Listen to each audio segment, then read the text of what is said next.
How many people here grew up with Bumblebee? Let's bring him out now, the man who's going to take us all back to 1987. He's got the touch and an Academy Award nomination. Travis Knight.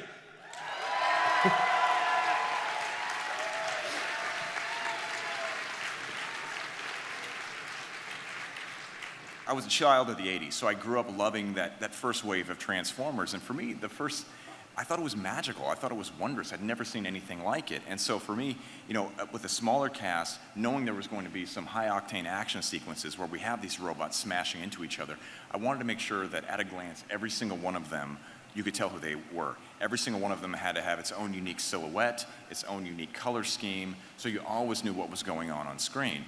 And so with Bumblebee, he's our hero. You know, we didn't start with a blank canvas. We have 10 years of films that come before this film. But because it's set 20 years prior, it gave us some liberty to harken back to that original wave of G1 designs, which I absolutely adore. What skills from your previous work were useful here, and what kind of stuff did you have to learn in order to take this project on? There is a huge component on any one of these big visual effects films that is animation. I think people don't think about it. They think, oh, it's visual effects, but no, it's animation. Bumblebee is an animated character. And so I approached our animators like you would approach actors, because that's what they are. Bumblebee has to give a performance that's as believable, as authentic, and as moving as Hailee Steinfeld.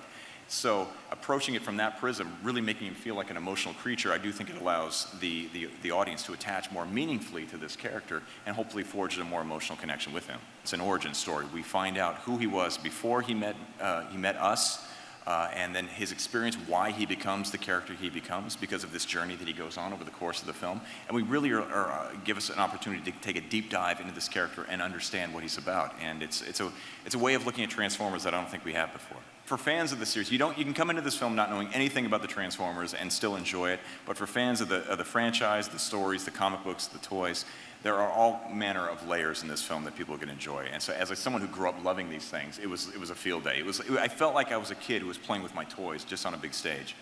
Hailee Steinfeld plays Charlie Watson, kind of the young gearhead who discovers this rusty old VW bug. And George Lendeborg Jr., who plays her pal Memo.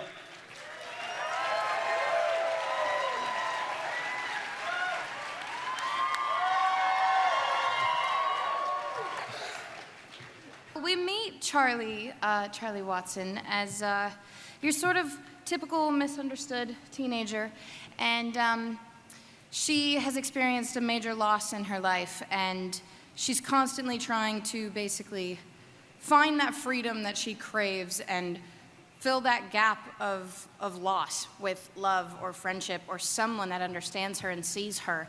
And like I said before, she's craving this sense of freedom, and she sees that within a car that works. And she goes on this journey of finding that car and makes this unbelievable discovery that this car she ends up finding is not only a car. And then this beautiful journey of her and Bumblebee sort of begins. Memo is, I'm new to the neighborhood that Hailee's character Charlie lives in. I think she's kind of cute, and I'm vying for her attention, and that kind of leads me into this great big Bumblebee adventure. I think she's a beautiful person, and I try to see Charlie for who she is. Memo really speaks to like the inner geek within us all, you know, the things that people might not think are cool, but you know that they mean something, and you know that they're special, and those are the same likes that I think Memo has.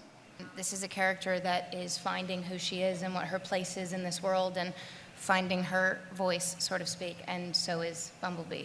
And they do that together, and it really is this beautiful story that just unfolds of friendship and heartfelt emotions. And one thing that was incredibly important to me and Travis was making sure that Charlie had that the relationship Charlie had with Bumblebee meant something, and that it was exciting and emotional and everything you want it to be. And that all sort of falls into their coming of age. Yeah. I think we should have the whole room, like 7,000 people, say that name all at once. You ready? 1, 2, 3, John Cena! Yeah, but then 7,000 people are also going like, yeah, but nobody's up there. I can't see anybody. But thank you for making me invisible and including me in this wonderful, wonderful panel. Hello, everyone! Man, I just got real excited real quick. That's how it goes with me, though. It's a story for another time. Whatever. All right, great. So, what's going on? All right, John, you fought some big guys in your time. You're going up against shape-shifting alien robots this time. Yeah, What totally makes qualified to do that. What makes Agent Burns an antagonist? He thinks he's a good guy, right? Yeah, this is where it gets awkward. Because I've been sworn to secrecy, and I'm not supposed to talk about stuff, but I see all these people out here, and I want to explain myself and why I think I'm right. I'll just say that Agent Burns knows that he's right, and that's the reason why he does sometimes the naughty things that he does. He's trying to do something that she disagrees with and doesn't like and isn't happy with, so of course she's going to do whatever she can to stop him. Yeah, but we all know that Charlie's like stuck in her ways and stubborn and an adolescent and doesn't know a lot about life, and a guy with more life experience can be like, hey, I've been through what you're going through and I'm kind of trying to teach you lessons and stuff and you're doing it wrong. But I mean, whatevs. Whatevs, he said.